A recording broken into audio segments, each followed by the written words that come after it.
Hoy nos metemos de lleno en una época fascinante, el siglo segundo en Hispania. Un tiempo de paz, de riqueza y de una transformación tan profunda que sus cimientos siguen, literalmente, bajo nuestros pies. Y es que esa es la clave de todo. Hay que entender que, durante un tiempo, esta península no fue la periferia, para nada. Fue el centro neurálgico del poder mundial. Venga, vamos a sumergirnos en esto. Para captar la verdadera importancia de este siglo, tenemos que viajar a su comienzo. Y esto es crucial, de verdad. Hispania ya no era un campo de batalla, ya no era una frontera inestable. Era un territorio maduro, totalmente pacificado, y sobre todo integradísimo en la maquinaria del imperio. A nivel administrativo, el territorio estaba ya perfectamente organizado. Se dividía en estas tres grandes provincias. La Bética, en el sur, que era, el motor económico. La Lusitania, al oeste, y la Tarraconense, que era enorme y completaba el mapa. Claro, Hispania se subió de lleno a esta ola de calma imperial.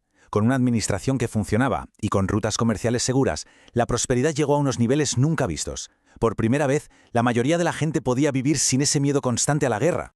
Pero a ver, lo que de verdad catapultó a Hispania al centro del poder fue algo que nadie había visto antes. Por primera vez en la historia de Roma, el trono no lo iba a ocupar un itálico. Y aquí los tenemos, los dos protagonistas de este giro de guión. En el año 98, Trajano, nacido en Itálica, muy cerca de la actual Sevilla, se convierte en emperador y lleva el imperio a su máxima extensión. A su muerte le sucede un pariente suyo, Adriano, también de Itálica, pero con otra mentalidad, menos conquistas y más organización. Se dedicó a fortalecer las fronteras, a reformar leyes, y bajo su mandato, las ciudades hispanas vivieron un crecimiento espectacular. Pasemos ahora a ver cómo todo este poder y esta estabilidad se tradujeron en cambios físicos, cambios que redefinieron por completo el paisaje de la península. El siglo segundo fue, una auténtica fiebre constructora. Se crearon miles de kilómetros de calzadas que conectaban todo el territorio, acueductos monumentales para llevar agua a las ciudades y en cada núcleo urbano empezaron a surgir foros, teatros y termas, replicando el modelo de vida de la mismísima Roma. Y claro, todas estas infraestructuras no se construían en medio de la nada, ¿qué va? Sirvieron para potenciar y crear auténticos centros de civilización romana. Un ejemplo que es una pasada, es Emérita Augusta, la actual Mérida, una ciudad que se fundó para veteranos de las legiones y que se convirtió en una de las más importantes de todo el imperio. O Tarraco, la actual Tarragona, que funcionaba como un centro administrativo y político de primer orden para la provincia más grande de todas. Y por supuesto, no podemos olvidarnos de Itálica, la cuna de dos emperadores. Como es lógico, recibió un trato de favor y se embelleció muchísimo durante este periodo.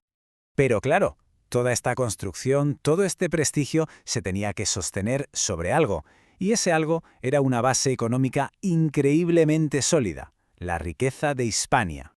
Es que Hispania era una verdadera potencia. Su aceite de oliva, el de la Bética, inundaba los mercados de Roma.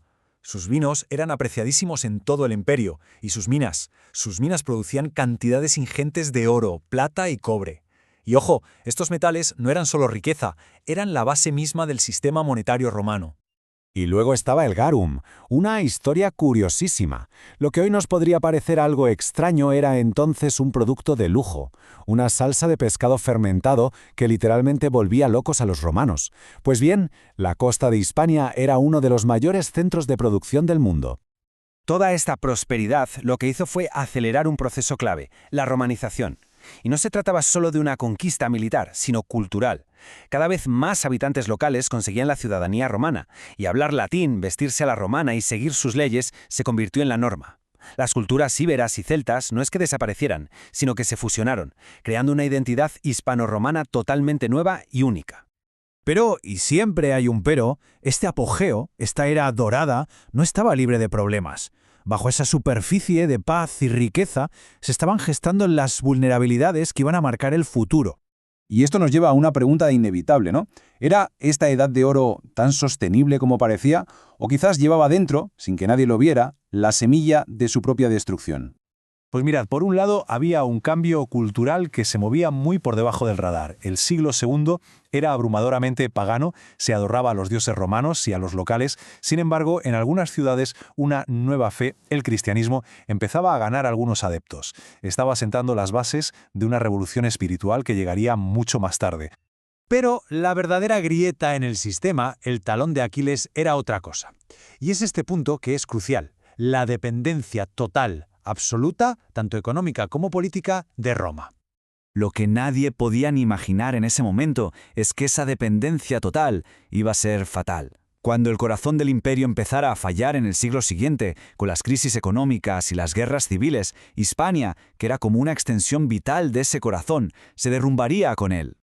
Y sin embargo, el legado de ese siglo de oro es inmenso, sigue por todas partes. Convirtió la península en una tierra urbana, conectada y profundamente romanizada. Sin esa transformación, las lenguas romances que hablamos, el trazado de muchísimas de nuestras ciudades y gran parte de nuestra cultura jurídica y social simplemente no existirían como las conocemos. El corazón de Roma durante un siglo latió aquí. Y ese latido, de alguna forma, todavía resuena.